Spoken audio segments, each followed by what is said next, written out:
Rheneas is a brave little engine who enjoys working in the mountains on the island of Sodor. Even though he is little, Rheneas loves feeling like a really useful engine. One day, Sir Topham Hatt came to see Rheneas. I have a very important job for you, he boomed. An important job, cried Rheneas. Oh, thank you, sir. You are to take some school children up into the mountains. You must make sure they have a wonderful time and are back in time for their lunch. Yes, sir, said Rheneas, but he was worried. He wasn't sure he was good enough to make the trip special. When Rheneas arrived at the station, the children and the teacher were waiting on the platform. How am I going to make the children's day really special? He said to Rusty. You know the mountains better than any engine, said Rusty. But Rheneas wasn't sure his best would be exciting enough. He felt like a very little engine. Sir Topham Hatt had told Rheneas' driver to point out all the beautiful sights along the way. This is Sodor Castle, called his driver. It is very special and important. Rheneas saw the castle every day. He didn't think it was special or important. I must think of something exciting to do, he thought to himself. This is the valley view, said his driver.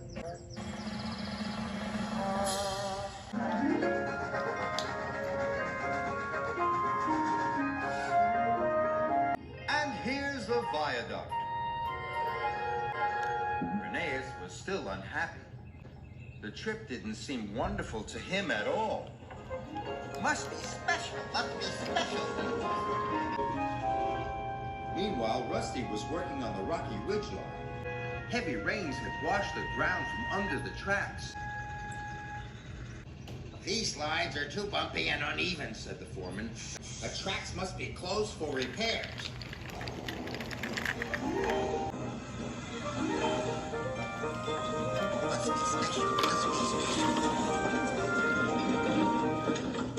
Rheneas was still trying to think of something that would make the children's trip special.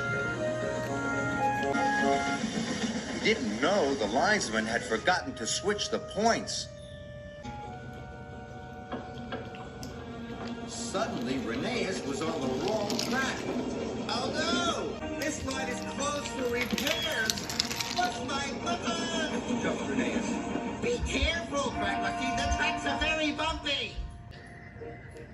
Rheneas whooshed down the mountain like a roller coaster. The children cheered.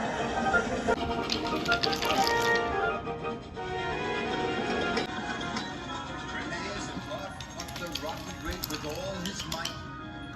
His coach clattered and bumped and bounced along behind him. And the children wooed and hawed. Rheneas chuffed and puffed as hard as he could. He steamed across the castle bridge. He was going so fast, the teacher nearly lost her hat.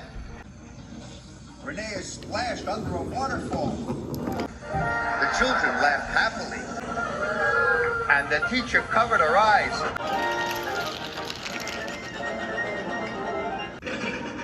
At last, they could see the station. Rheneas was very tired and worried. What would Sir Topham Hatt say? Phew, said the teacher. Just in time for lunch. It was the best school trip ever, cried the children. Sir Topham Hatt wasn't cross with Rheneas. He was happy too. You gave the children a wonderful trip. You really are a very useful engine. Oh, thank you, sir, puffed Rheneas proudly. Rheneas didn't feel like a little engine anymore.